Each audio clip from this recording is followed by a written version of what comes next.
Ötən gün ölkədə bələdiyyə torpaqlarının müsabiqə və hərrac yolu ilə satışına dair yeni mərhələ başladı və hərraclarda fərdi yaşayış evi, kənd təsərrüfatı, eyni zamanda sahibkarlıq məqsədləri üçün ümumilikdə 11 torpaq sahəsi təklif olundu.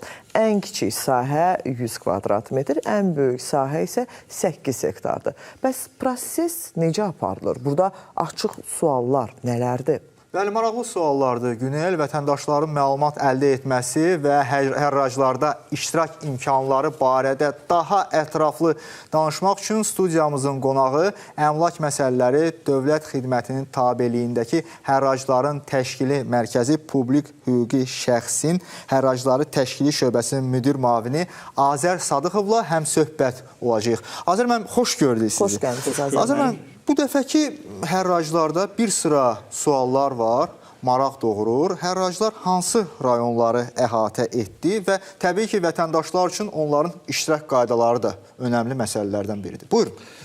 Ümumiyyətlə, xoş görmüşük. Nəzərinizə çatdırıb ki, hərracların təşkili mərkəzi tək bələdiyyə torpaqlarının müsabiqə hərracını təşkil etmir. Əsas funksiyası deməli ki, dövlət əmlakının, daşınar və daşınmaz dövlət əmlakının üzərinə həbs qoyulmuş, dövlət mülkiyyətinə keçən əmlakların satışını, o cümlədən də bələdiyyə torpaqlarının mülkiyyətə və icarəyə verilməsi üzrə müsabiqə hərracları təşkil edir.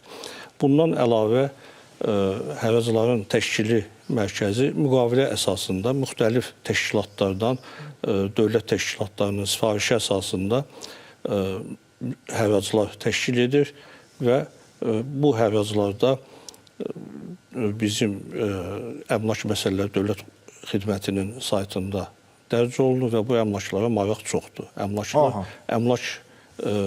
Dövlət Əmlak Xidmətinin əmlak məkanında Ulduz metrosunun yanında təşkil edilir. Dünənki hərracla bağlı deməli bizim 5 ərazi torpaq müsabiqə hərrac komissiyası tərəfindən 8 rayonu əhatə edən 11 bələdiyyə torpağı üzrə müsabiqə hərraclar təşkil edildi. Hamısı baş tutdu. Bəzi hallarda olur ki, baş tutmur. Bu dəfə demək, bütün müsabiqələr və hərraclarımız baş tutdu. Üzümüzə gələn həftə ayın 10-unda deməli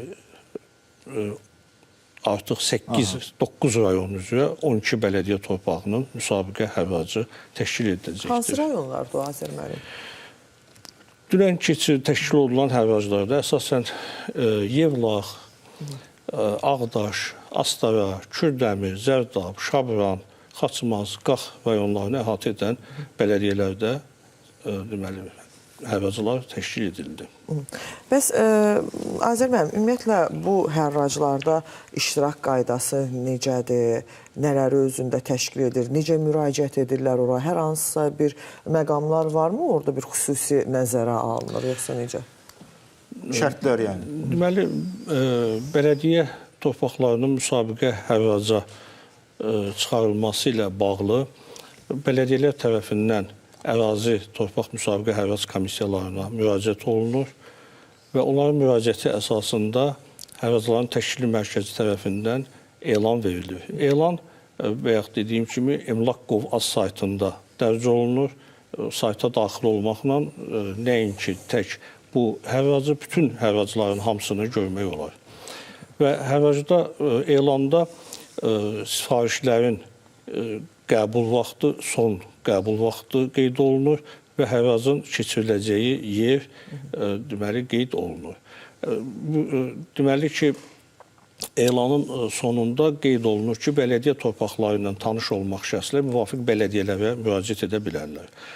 Müraciət əsasında ərazi torpaq müsabiqə hərrac komissiyalarına fiziki şəxslər yalnız şəxsiyyət vəsiqəsi ilə, hüquqi şəxslər isə hüquqi sənədlərlə və etibarnamə ilə müraciət edib hərrac və müsabiqələrə qatıla bilərlər. Azər müəllim, indi bütün hərraclar zamanı ən aktual suallardan biri də odur ki, hərrac nə dərəcədə şəffaf təşkil olunur, burada süni qiymət artımına yol verilmirmi və bütün bu hallara nəzarət mexanizmi necə həyata keçirilir? Bunlar hamısı maraqlı olan məqamlardandır. Maraqlı sualdır.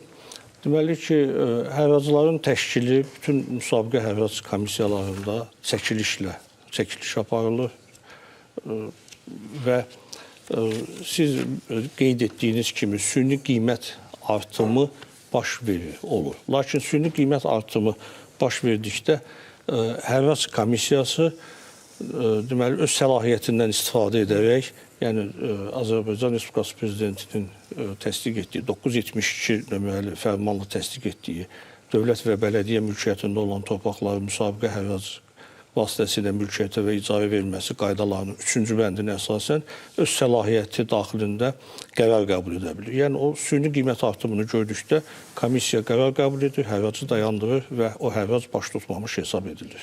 Aha, yəni qaydalar sərtdir. Azər müəllim, bəs torpaqların elektron qaydada necə həyata, daha doğrusu satışa çıxarılması planlaşdırılırmı? Planlaşdırılır, bəli. Lakin mövcud qanunvericilik 972 nömrəli fərmanla qeyd edilən qanunvericilikdə bəzi məqamlar var ki, bu bizə torpaqların müsabiqə və hərrac elektronlaşdırmasını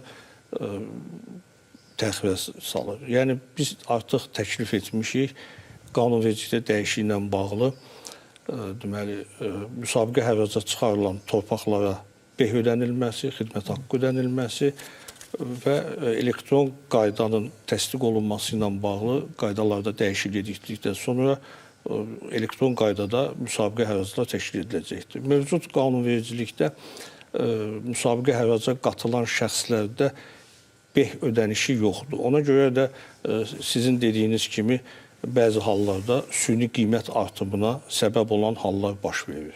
Heç bir məsuliyyət yoxdur, müraciət edir, hərracda iştirak edir, qiymət istədiyi məbləğə qədər qiyməti qalxır və heç bir məsuliyyət olmadığı üçün yəni bu proses baş verir. İnşallah qanunvericilikdə dəyişiklik olduqdan sonra bunun elektronlaşdırılması hökmən olacaqdır. Azər müəllim, 21-ci əsr informasiya əsridir və informasiyanın tez və operativ şəkildə yetişməsi əsas öncül məqamlardan biridir. İndi hərraclar baş tutur, bu bəllidir. Hərrac haqqında məlumat necə əldə edilməlidir? Bu sırf bələdiyyəyə aid olan məsələdir, yoxsa indi bu müxtəlif, indi siz doğrudur vurğuladınız bu bəzi məqamları, lakin bu elektron platforma vasitəsilə daha çox informasiyanın çatdırılması nə zaman mümkün olacaq?